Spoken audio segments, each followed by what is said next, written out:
Appreciate it.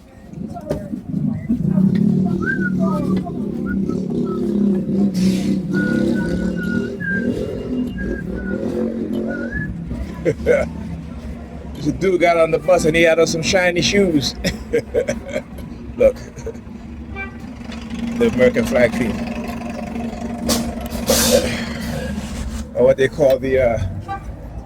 Oh, they got the bus. Come on, come on, come on.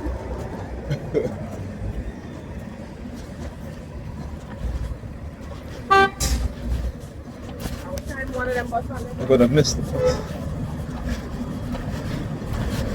I'm gonna. Shoot. See what happens when you can't run? And look where they park, right in the damn bus stop, right? Right in the damn bus stop, man. It is shit. Like I said, there's a reason why they do shit like this. There's a reason why they do shit like this. But anyway, so I was when I was reading on the bus, I was reading. Look at you across the street. Look at him across the street over there. Yeah. Let's see if he's still there or he leaves. Or he's right over there doing the hand signal. Look at him. Look at him over there. Give the middle finger, look. Got the big middle finger. Bunch of clowns. I tell you, they feel emboldened. That's what happens when they feel emboldened, right? They feel emboldened. So I was reading an article, and I think it was a Microsoft CEO. And there's certain words, when I talk about reading certain words, how they'll have me on the remote no monitoring, right? Monitoring my thoughts. So the word boast, right? Because you're talking about a system that boasts, unparalleled, unparalleled gaming, which is, the Xbox console or what have you. So as soon as I was reading, I read the word boast. They use their, I think either the car horn or the siren. I can't really remember that. It might be the car horn, right? But they've done this to me before, right? They want to try to build you up, and then, bring you back down, right? So it's like a constant building up, bring you back down. But basically what it is it's like I said, it's trauma. It's trauma. It's trying to build you up, build up your confidence, and then shattering your confidence, right? And it's constant. That's why, like I said, my confidence is not predicated on what it is that they do. My confidence is built up based on me learning what it is that they're doing, me understanding how they're trying to psychologically manipulate me over and over again. You know what I'm saying? Like when I walk in the house with Pam, what does she do? First thing she'll do, she stand up in front of the door with her back turned. Then I hear the sirens, right? Then they'll activate the sirens. She's been doing this for the past couple of weeks now, right? And then like if she's wearing, like when I came in the house today, she was wearing, what was she wearing? I think she was wearing a gray top, and I think no, she was wearing purple pants and another. I can't remember the color of her shirt, right? Then she changed and she was wearing a gray top and black pants, black see-through pants, sheer pants, see-through pants, right? That was, like I said, that's when I was in the living room. My daughter was taking a bath and she comes in. All of a sudden, she starts like sweeping. I'm like, what is she doing? She's not cleaning, because that's not what she's doing. She's not cleaning. She just swept a certain, section of the living room floor, right, by where the television is at. And then she left a penny there, so I could see, right? Shit like that is what she does, because she's not cleaning. She didn't go and she didn't sweep my daughter's area, because I have my daughter cleaned up when I got in when I came to the house. When I got in the house.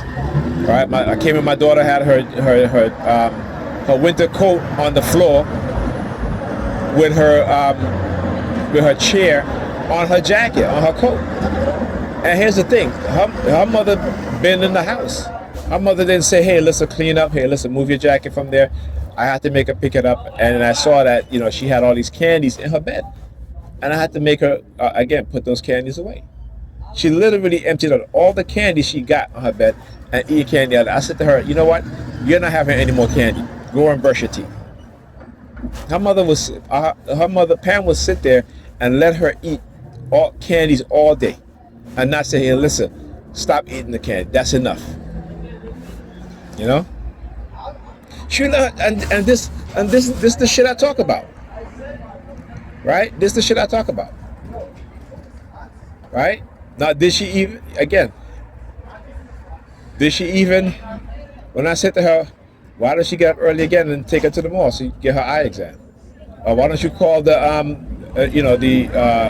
place that you went to get the eye exam and have them either send you, have them send you a fax you, whatever. I'll send it to you to email. All right? She's not doing that. I can go do it, but she doesn't want to do it. She doesn't want me to go do it. There's certain things she doesn't want me to do that she wants to do. Because she wants to go and she wants to play big baller. I keep telling her, it's a mistake you buying these children expensive glasses like that. It's a mistake. Okay? And then she'd always make excuses. Like I tell you, when Ethan first got his glasses, right? I went and I bought him frames. And so all she had to do was when he, is pay for the lens, right? That's all.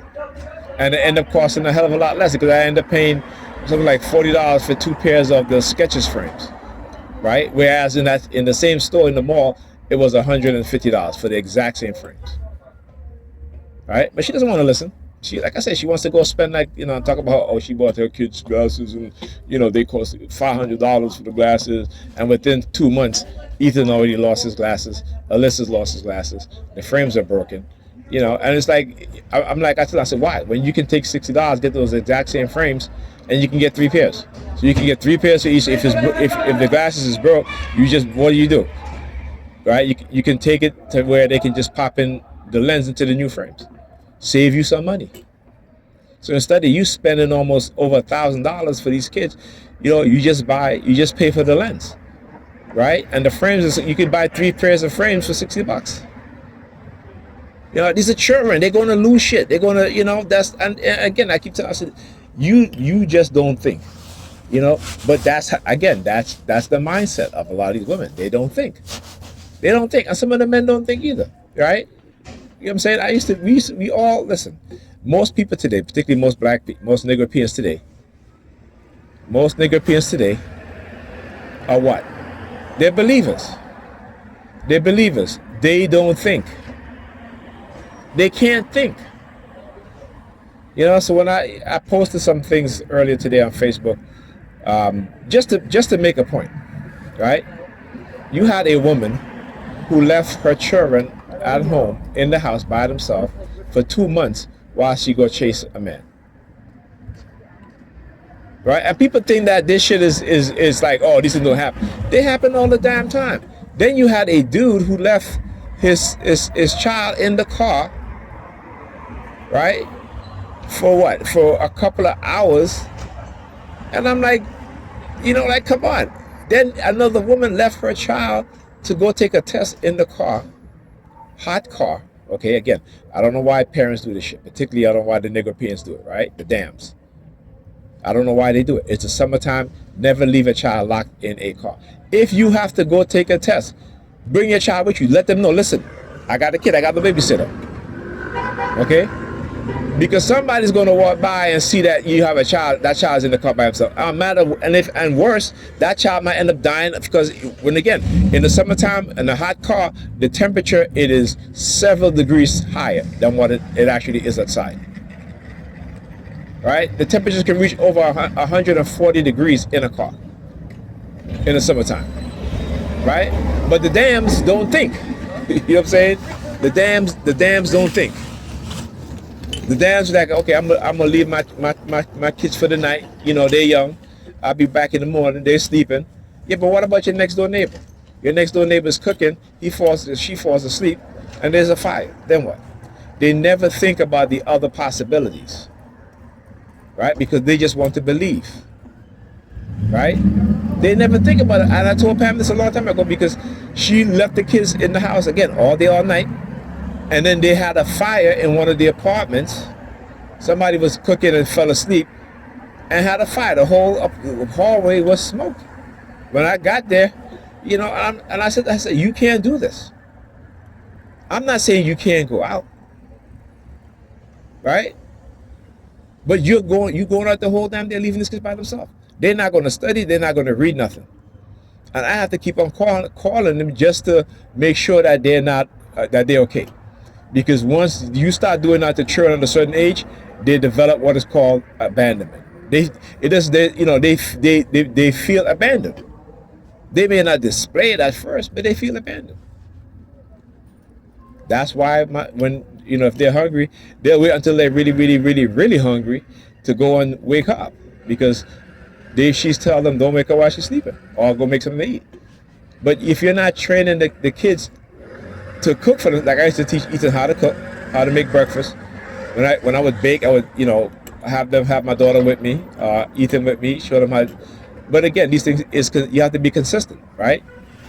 And our relationship is not like that anymore, to where I can consistently do those things, right? But she feels that it should be, because I'm like, no, and you can't. And these predators in the New York Predator Department cannot manipulate me or threaten me, into staying. That's not going to happen.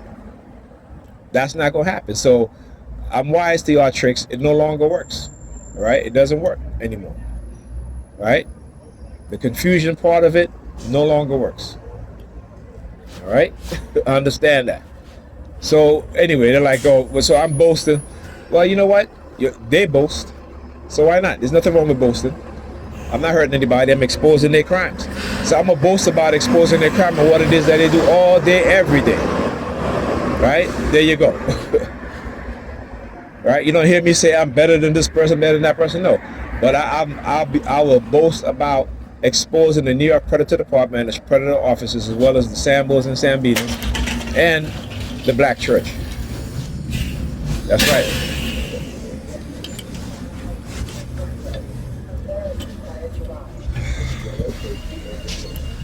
Thank you.